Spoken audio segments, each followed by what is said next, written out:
Hi friends, welcome to our channel Ganga Chandrika Tejas kitchen అండి. ఈరోజు మన వీడియోలో super tasty and yummy chicken fry రెసిపీని మీకు చూపించబోతున్నాను. చాలా టేస్టీగా ఉంటుంది. తప్పకుండా ట్రై చేయాల్సిన రెసిపీ అండి. దీని రుచి అయితే మామూలుగా ఉండదు, జన్మలో మర్చిపోలేరు. తప్పకుండా ఒకసారి ట్రై చేయండి. రైస్లోకి చపాతీలోకి అయితే ఎక్సలెంట్గా ఉంటుంది, మాటల్లో చెప్పలేము, అంత టేస్టీగా ఉంటుంది. వీడియో ఎక్కడా కూడా స్కిప్ చేయకుండా కంటిన్యూగా చూసేయండి. చూడండి, ముందుగా 1/2 కిలో చికెన్ తీసుకోండి. చికెన్ని మొత్తం కూడా ఒకసారి బాగా కడిగేసి ఇందులో ఉప్పు, పసుపు, కారం, 2 టేబుల్ స్పూన్ల పెరుగు వేసి చికెన్ ముక్కలకి పట్టే విధంగా బాగా కలుపుకొని చికెన్ని పక్కన పెట్టేసుకోండి. ఈ చికెన్లోకి ఒక మసాలా పౌడర్ని ప్రిపేర్ చేసుకోవాలి. అదేంటో చూసేద్దాం. ముందుగా మిక్సీ జార్ తీసుకొని అందులో దాల్చిన చెక్క 1 ఇంచ్ దాల్చిన చెక్క వేసుకోండి. అలాగే 4 లేదా 5 లవంగ మొగ్గలు, 1 యాలుక్కాయ, 1/2 టేబుల్ స్పూన్ మిరియాలు, 4 లేదా 5 జీడిపప్పు పలుకులు, 1/2 టేబుల్ స్పూన్ జీలకర్ర. మీ కారానికి తగ్గట్టు ఎండుమిర్చి వేసుకోండి. కారం తినే వాళ్ళైతే 5 వేసుకోండి, తక్కువగా తినే వాళ్ళైతే 3 వేసుకోండి. అలాగే కొద్దిగా కసూరి మేతి, 2 టేబుల్ స్పూన్ల ధనియాలు వేసుకోండి. ఇప్పుడు మనం మిక్సీ జార్లో వేసుకునే ఇంగ్రీడియంట్స్ అన్నీ కూడా మొత్తం ఫైన్ పౌడర్ లాగా గ్రైండ్ చేసుకోవాలండి. మెత్తగా గ్రైండ్ చేసుకోవాలి. చూడండి, ఇలా మెత్తగా మిక్సీలో గ్రైండ్ చేసుకోవాలి. ఇప్పుడు ఈ మసాలా పౌడర్ని పక్కన పెట్టేసుకుందాం. నెక్స్ట్ స్టవ్ ఆన్ చేసుకొని కడాయి పెట్టుకొని కడాయి హీట్ అయిన తర్వాత 4 టేబుల్ స్పూన్ ఆయిల్ వేసుకోవాలండి. 3 to 4 టేబుల్ స్పూన్ దాకా ఆయిల్ పడుతుంది, కొద్దిగా టేస్టీగా రావాలంటే, నాన్ వెజ్ కాబట్టి. ఇప్పుడు ఆయిల్ హీట్ అయిన తర్వాత 1 పెద్ద ఎర్రగడ్డని చిన్న ముక్కలుగా కట్ చేసుకొని వేసుకోండి. అలాగే 2 పచ్చిమిర్చిని సన్నగా కట్ చేసుకొని వేసుకోండి. ఫ్లేమ్ని మీడియం ఫ్లేమ్లో పెట్టేసి ఎర్రగడ్డలు అనేవి బాగా ఆయిల్లో వేయించండి. ఎర్రగడ్డలు అనేవి కొద్దిగా కలర్ చేంజ్ అవ్వాలి, బ్రౌన్ కలర్ రావాలి. చూడండి, ఇలా కలర్ రావాలి. ఇలా కలర్ వచ్చేసిన తర్వాత ఒక చిన్న టమాటాని సన్నగా కట్ చేసుకొని వేసుకోండి. ఇప్పుడు టమాటాని ఒకసారి బాగా కలిపి కొద్దిగా సాఫ్ట్గా కుక్ అవ్వనివ్వాలండి. టమాటా అనేది మగ్గాలి. చూడండి, టమాటా సాఫ్ట్గా కుక్ అయిన తర్వాత ఫ్రెష్గా దంచి పెట్టుకున్న 1 టేబుల్ స్పూన్ అల్లం వెల్లుల్లి పేస్ట్ వేసుకొని పచ్చివాసన పోయేంత వరకు బాగా వేయించండి. ఇప్పుడు మనం ముందుగా మ్యారినేట్ చేసుకున్న చికెన్ని వేసుకోవాలి.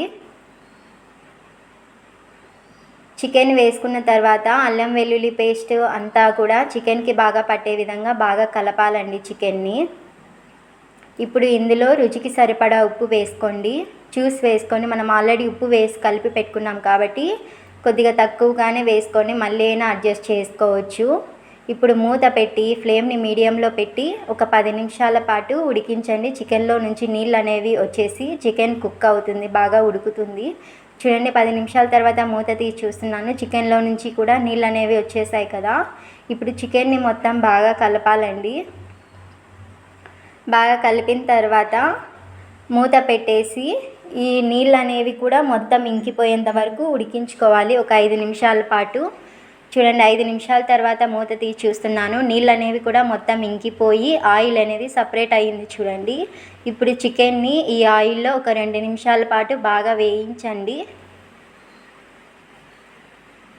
చూడండి, 2 నిమిషాలు ఆయిల్లో వేయించిన తర్వాత మనం ముందుగా గ్రైండ్ చేసుకున్న మసాలా పౌడర్ ఉంది కదా, ఈ మసాలా పౌడర్ని సగం మాత్రమే వేసుకోవాలండి. ఇప్పుడు సగం మసాలా పౌడర్ని చికెన్లో వేసేద్దాం.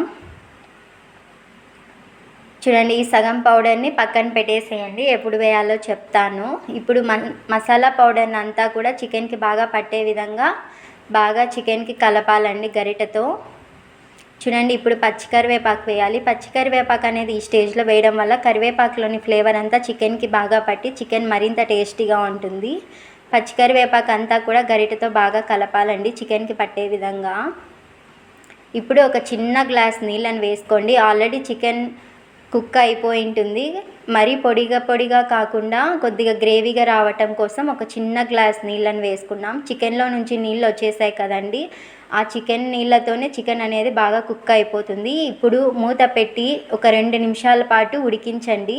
ఆ నీళ్ళు అనేవి కూడా మొత్తం దగ్గర పడిపోయేంత వరకు. చూడండి, 2 నిమిషాల తర్వాత నీళ్ళు అనేవి మొత్తం దగ్గర పడిపోయాయి కదా. ఇప్పుడు మనం ముందుగా సపరేట్గా పెట్టుకున్న మసాలా పౌడర్ ఉంది కదండి, అది కూడా వేసుకొని ఒకసారి బాగా కలపాలండి. చూడండి, మసాలా పౌడర్ వేసి కలిపిన తర్వాత లాస్ట్లో సన్నగా తరిగి పెట్టుకున్న కొత్తిమీర వేసేసి స్టవ్ ఆఫ్ చేసేయాలండి. అంతే, చాలా సింపుల్ అండ్ చాలా ఈజీగా చేయొచ్చు. ఎవరైనా చాలా ఈజీగా చేయొచ్చండి. చాలా సింపుల్గా చేసేయచ్చు. చాలా ఈజీ ప్రాసెస్ కూడా. చాలా టేస్టీగా ఉంటుంది. తప్పకుండా ఒకసారి ట్రై చేసి ఎలా ఉందో కామెంట్ సెక్షన్లో కామెంట్ చేయండి ఫ్రెండ్స్.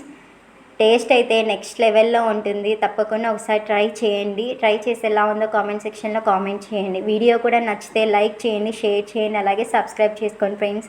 కొత్త వాళ్ళు ఎవరైనా మన ఛానల్ని చూస్తుంటే 1Kకి దగ్గరగా ఉన్నామండి. ఛానల్ని సబ్స్క్రైబ్ చేసుకొని పక్కనే ఉన్న బెల్ ఐకాన్ క్లిక్ చేయండి. ప్లీజ్ సబ్స్క్రైబ్ చేసుకోండి ఫ్రెండ్స్. Thanks for watching.